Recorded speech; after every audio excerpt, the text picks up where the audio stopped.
आखिर कैसे अंत हुआ महान राजा विक्रमादित्य का। 31वीं पुतली राजा भोज को कथा सुनाना प्रारंभ करती है। सुनो राजा भोज, कंचन की बराबरी पीतल नहीं कर सकता और हीरे की बराबरी कांच नहीं कर सकता। चाहे तू 1000 बार ही खुद में खुद की तुलना राजा विक्रमादित्य से कर ले, पर तू उनके एक नाखून के बराबर भी नहीं। क्या तेरे अंदर जरा सी भी लज्जा नहीं बची, जो तू हर रोज मुंह उठाकर इस सिंहासन पर बैठने चला आता है। 31वीं पुतली इंदुमती की बात सुन राजा भोज मारे लज्जा के धरती के अंदर घुसे जा रहे थे। आगे 31वीं पुतली राजा भोज से बोली, तू आ ही गया है तो ध्यान से सुन।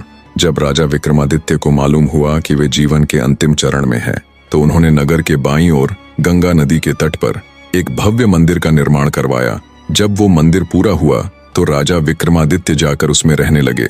उन्होंने संपूर्ण देश में ये घोषणा करवा दी कि जिसे जो चाहिए वो आकर ले जावे। जितने भी ब्राह्मण, पंडित, बांट, भिखारी राजा विक्रमादित्य के पास गए, उन्हें उनका मुंह मांगा दान राजा विक्रमादित्य ने दिया। जब ये खबर देवताओं तक पहुंची तो बहुत से देवता अपना वेश बदलकर राजा विक्रमादित्य का सत्य देखने के लिए उनके पास आए। जिसके जी में जो आया वो मांगा। राजा विक्रमादित्य ने सबकी इच्छा पूरी करते हुए उनकी मांगी हुई वस्तु उन्हें भेंट दी। तब देवतागण बोले, धन्य है वो माता पिता जिन्होंने तेरे जैसे पुत्र को जन्म दिया। तीनों लोकों में हमेशा तेरी निशानी रहेगी। जैसे सतलोक में राजा हरिश्चंद्र, त्रेता में राजा बलि और द्वापर में राजा युधिष्ठिर हुए, वैसे ही कलयुग में तुम हुए विक्रमादित्य। चारों युगों में तुम सा दूसरा कोई न हुआ। इतनी बात कहते हुए राजा विक्रमादित्य को आशीष देकर देवतागण उनसे विदा लेकर चले गए। इतनी कथा कह 31वीं पुतली इंदुमती बोली, राजा भोज, तू जहां से खोद कर इस सिंहासन को लेकर आया, इसे ज्यों का त्यों वहीं गाड़ दे, यही तेरे लिए उत्तम होगा।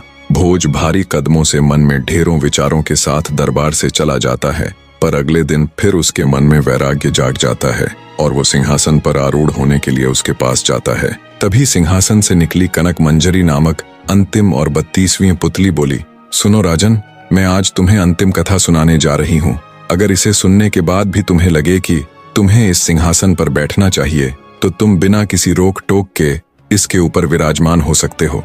मेरे बाद और कोई पुतली तुम्हें रोकने के लिए नहीं आएगी, पर उससे पहले तू मेरी ये कथा सुन ले। अंतिम पुतली की बात सुन राजा भोज रुक जाता है। 32वीं पुतली कनक मंजरी अंतिम कथा कहना आरंभ करती है। कहानी के अंतिम भाग के लिए बने रहे मेरे प्यारे दर्शकों।